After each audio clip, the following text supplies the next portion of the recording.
right, defeating the system. Why constantly exposing them keeps the system alive. Before commenting, a clarification. This isn't denial or pretending power structures don't exist. It's about understanding how attention actually works and how endlessly reacting to what we oppose often strengthens it rather than dismantles it. I'm not here to debate names, fractions or theories. I'm inviting reflection on where your focus goes and what that focus feeds. Take what resonates and leave the rest. I know I've touched on this topic before, but I think a lot of it has not landed in the so-called truther movement or the awakened movement, whatever you like to call it. But I think it's important that we revisit this subject and reflect on it, because it is the key to everything, I believe. Right, so here we go. Here's the thing people still don't want to hear. The so-called control system doesn't survive because it's hidden. It survives because it's constantly fed. Every "have you seen what they're doing now?" every repost about elites and cabals and agendas and fear timelines, that isn't awakening people. It's circulating oxygen. Think of it like a fire, and I've done this analogy before. You don't put out a fire by describing it repeatedly, filming it non-stop, warning everyone how dangerous it is, throwing more wood on it for awareness. You put it out by removing fuel and cutting off the oxygen. Choosing not to engage isn't denial. It's not bypassing. It's not participation in the energy that sustains it. Awareness doesn't require obsession. Discernment doesn't require amplification. So when people accuse me of, "Oh, Liz, you're putting your head in the sand, you're doing the ostrich thing and everything," I think what it is that they're really uncomfortable with this, that I'm no longer feeding the same emotional loop, fear, outrage, urgency. That keeps the system alive. You don't escape a controlled reality by fighting it. You exit it by no longer resonating with it, with resonating with the conditions that allow it to exist. That's how probability shifts. That's how timelines starve, and that's how systems actually end. You see what I'm saying here? This constant obsession of, "Oh, Keir Starmer's done this, or he's doing this, or the World Economic Forum are proposing this and they're going ahead, doesn't matter what we say, it's going to happen anyway." And you know what all it does? It kind of puts a fear into the collective. And so the collective are bringing this forward by the attention that they're giving it. So for each post that we post on Facebook, for each video that we record, for each doom scrolling video that we send to all our contacts, we think that we're actually serving a greater good by doing all that. No, we're not. We're falling into the trap of actually doing their work for them, whoever they may be. And I'm really, really kind of at the point where I'm removing myself from these so-called awakened communities, because they're perpetuating it. You starve a fire by taking away its food source, or you stop feeding the beast by taking away its food source. What's its food source? Us, our energy, our attention. I don't know how else I can kind of communicate this to others. And I know that my platform doesn't reach a lot of people. It doesn't. I don't have that presence on social media. I don't have that presence in my YouTube channel. I don't have that presence in my TikTok channel or my Instagram. I'm not one that lots of people follow.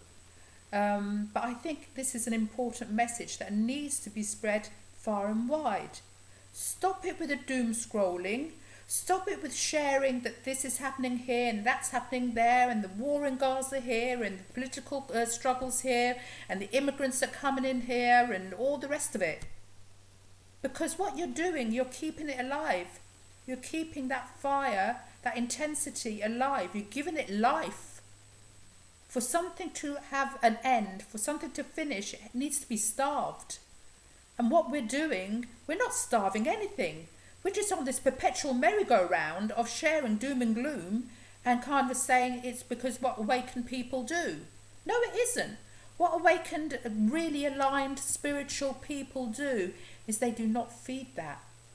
They live in their sovereignty. They live in their truth. They live their life with love, and they don't feed the negative with more sharing. You don't share negativity. You don't share this is what's happening in our world, so let's kind of share it over and over again. Because what you're doing is you're feeding the beast. You starve it. You take away that attention, that focus, your everyday attention, your everyday focus, instead of being, and your energy, instead of it being funneled into that, it needs to be taken away from it. The minute we all learn that as a collective consciousness, as a group of a so-called awakened and aware individuals, each individual makes up a collective. So what we're doing is kind of perpetuating our situation. So I don't know in what other way I can kind of put this across to people, and I don't know how strongly I can put it so that people begin to share this. You need to begin to share this message with the awakened community, with the truther community, with the spiritually aware community, whatever you like to call it. This is the message that needs to go forward so that we change the timeline, we change the events, because the events are what they are because we are fueling them. Do you not see? It's a catch-22 situation. Until you break that cycle, it will carry on the same all the time. If it resonates with you, fair enough. If it doesn't, it doesn't. But remember this, we all have free will.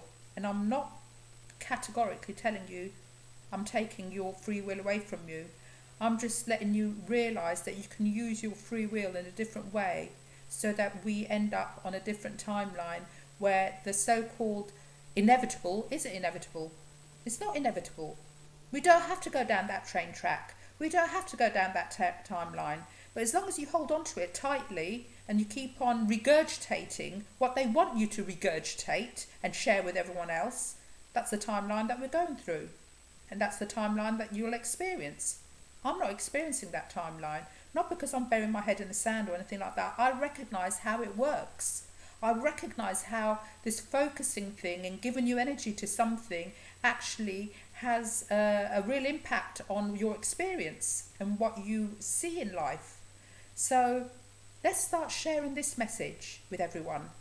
Let's not give the energy and the time or anything to this kind of, vomiting of this kind of negative kind of, this is what's happening, and so let's share it.